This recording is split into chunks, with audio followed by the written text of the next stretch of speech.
Hi, good afternoon. This is Thorn from Dream Design. And I just stumbled across some very beautiful beings. Or a very beautiful being. Okay? Now, this is selflessness. Okay? This is love. And what love is, if you look at this flower is in its best state. Look at how bright and vibrant the colors are. And if you smell it, it is so good. It's given this all for free. And in its younger stages, when it's flowering, I think it's way past that now. It's at the start of the spring.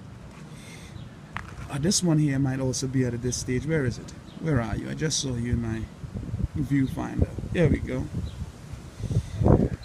These flowers, they give us beauty for free. Now just flip this with a woman or a man. Let's say woman, because they are more chaste than chasing. And they sell their beauty. You have to marry them and you have to love them for them to be reasonable and kind to you. That's very demanding and conditional.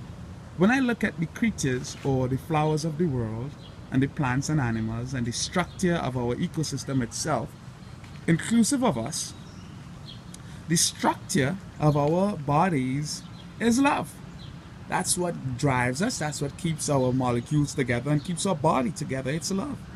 Now, these creatures or flowers or plants or beings embody this idea of love being innate and of love being the sole purpose of existence. So they do not require me to come here every day. Let's just say this guy, since he's about to blossom, like this gentleman over here or this lady, right?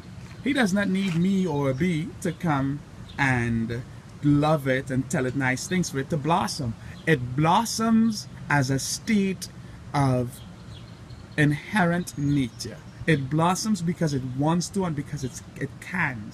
It blossoms, it blossoms because it's in its DNA to blossom continuously and to love and to be its very best. So, how could we do that? How could we live in a state of perpetual love where the things we do is just beautiful and we don't need any reward for it?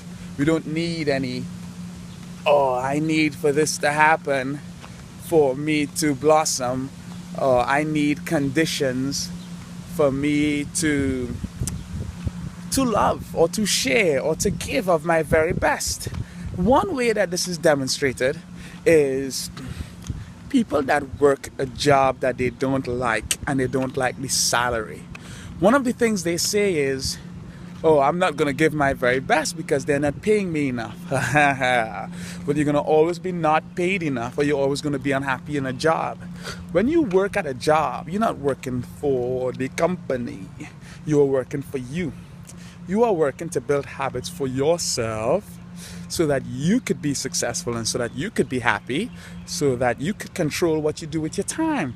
Now, when you allow your boss or your employment structure and how unreasonable it is and how constricting it is, if you allow that to dictate how you operate within a work environment, then you are selling yourself short.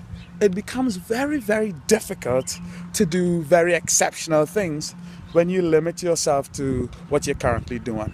So, whatever your job is, whatever your relationship is, whatever your knowledge is on being the very best and the happiest and the most loving and the most efficient, that's what you should do.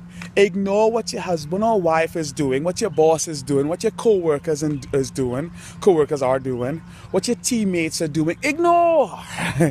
You do what you know.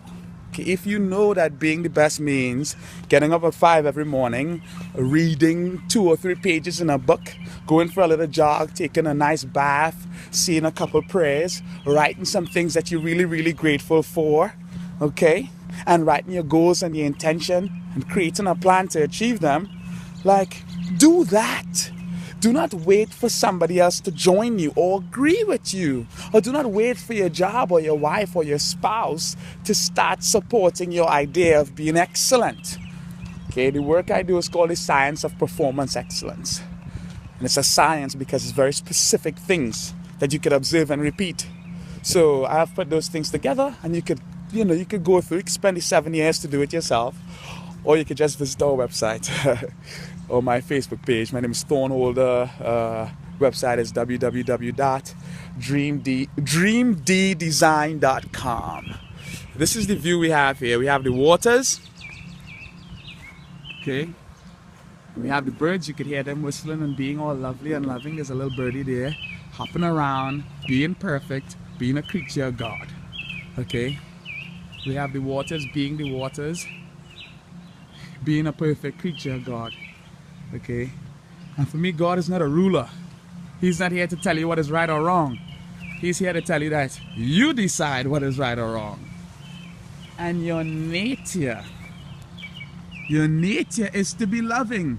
So when I say that, oh, you decide, then people immediately think, well, I'm going to kill and rape people. Is that right or wrong? I say, no, that's not your nature. If you have freedom to do whatever you want, and wealth is not a problem and finances is not a problem, why would you steal, kill, or rape? You wouldn't. You would celebrate and enjoy things and eat a lot of great food and go to places because it's easy and it's free. So when I say you can do whatever you want, you decide what's right or wrong, it never entails hurting another person. Those things came about of our current system, our commercial system, where we devalued the relationship with God. We devalued spirituality. We have now focused our mind on materialism and luxury, as opposed to spirituality and oneness. Okay, so that's my message for today. I hope it was fun. Thank you.